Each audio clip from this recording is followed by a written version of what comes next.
Je le répète une seconde fois une semaine, mais encore plus aujourd'hui, je veux voir Arteta out.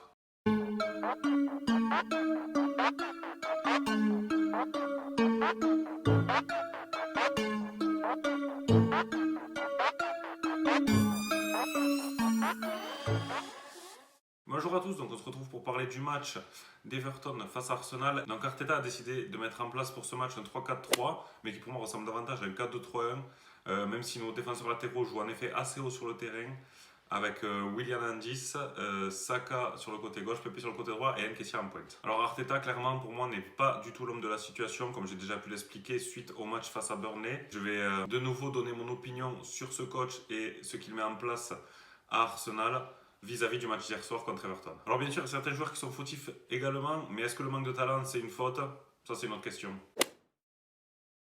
Donc Arteta dans ce match a tout simplement voulu s'inspirer de notre dernière demi-heure contre Southampton, puisqu'on a débuté le match en défendant en bloc très très bas. Et on dit que la meilleure défense c'est l'attaque, et je pense que c'est pas réciproque. On a pu s'en apercevoir très tôt dans ce match avec ce but encaissé aux alentours de la 20e minute. Parce qu'en effet, de mon point de vue, défendre bas ça sous-entend se faire dominer. Et se faire dominer quand on n'a pas les armes pour se défendre, ça équivaut à se suicider. Bref, on va revenir sur la question de l'effectif, et plus particulièrement des choix et des titulaires alignés par Mikel Arteta dans ce match. Donc au niveau des titulaires, on retrouve une défense à 4. Alors autant au niveau des choix des défenseurs latéraux, en tout cas j'étais plutôt satisfait, avec Tierney côté gauche qui enchaîne plutôt les bonnes performances et qui est un des seuls à être au niveau de cette équipe. Et Maitland-Niles qui a été reconduit titulaire sur son côté droit malgré le retour de Bellerin. Par contre, quand j'ai vu les deux noms alignés en défense centrale, c'est vrai que je me suis questionné sur leur capacité à pouvoir contenir les assauts de Calvert-Lewin et compagnie.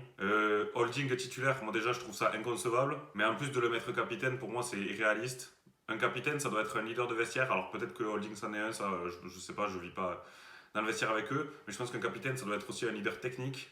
Et là, on en est vraiment loin pour le coup. Donc, en effet, pour moi, Holding, au-delà d'avoir inscrit un CSC, il est, je pense, fautif pour moi sur ce premier but encaissé des Gunners. Je vais revenir dessus à la fin de la vidéo sur l'analyse tactique des buts qu'on a pris. Alors sa performance globale, elle est pour moi très mauvaise. Il défend constamment en reculant. Il ne vient jamais en pression sur le porteur de balle. Il n'arrive pas à bouger de ses adversaires qui sont pourtant beaucoup moins costauds que lui pour la plupart. Que ce soit un duel au sol ou aérien. Pour moi, avec la force physique qu'il a, il doit déménager. Il doit apporter vraiment de la force physique, de la présence athlétique. Pour moi, Rob Holding, s'il veut s'imposer à Arsenal, il doit être beaucoup plus solide que ça. Ben non, c'est déjà fait. En plus, il est capitaine.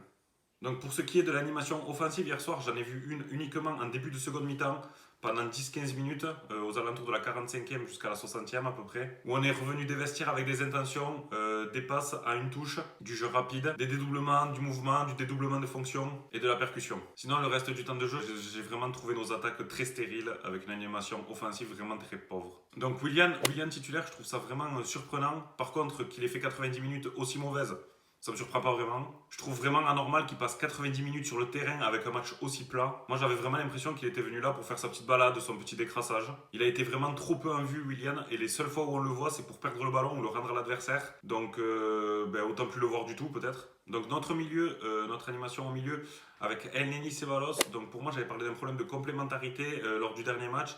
Et je pense que ça a été encore plus flagrant hier soir. C'est un milieu qui pour moi n'a pas assez de volume de jeu et ça s'est vraiment ressenti hier dans le match je trouve. Donc vivement le retour de Partey et ou de Guendouzi qui ont vraiment pour moi des profils qui pourraient vraiment permettre de combler ces lacunes dans ce secteur du jeu qui pour moi est le plus important. Alors pourquoi aussi continuer à s'entêter à jouer à deux seuls milieux lorsqu'on se rend compte de ça?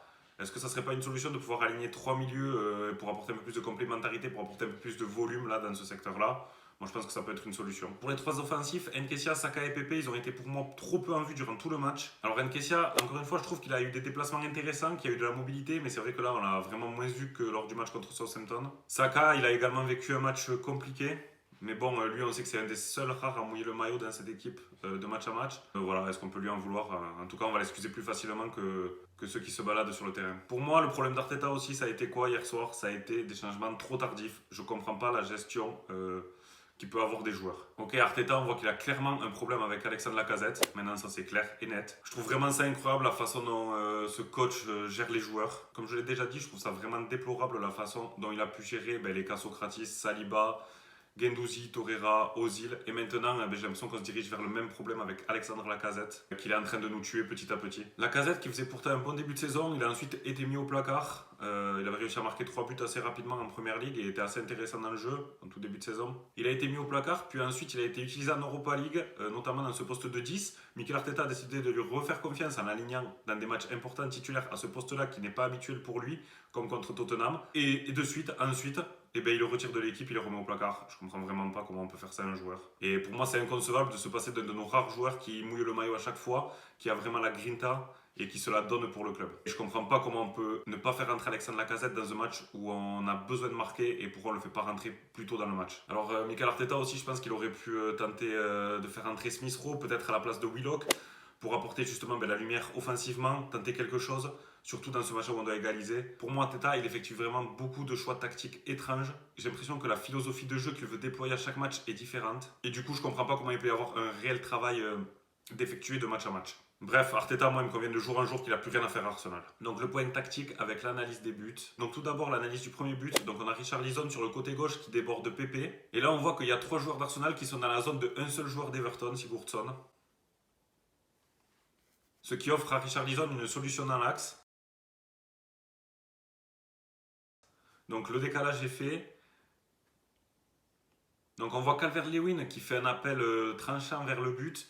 On a Rob Holding qui le voit en fait, qui est orienté 3 quarts et qui voit l'appel de Calvert-Lewin. Mais il est trop passif, il est dans la réaction et pas du tout dans l'anticipation.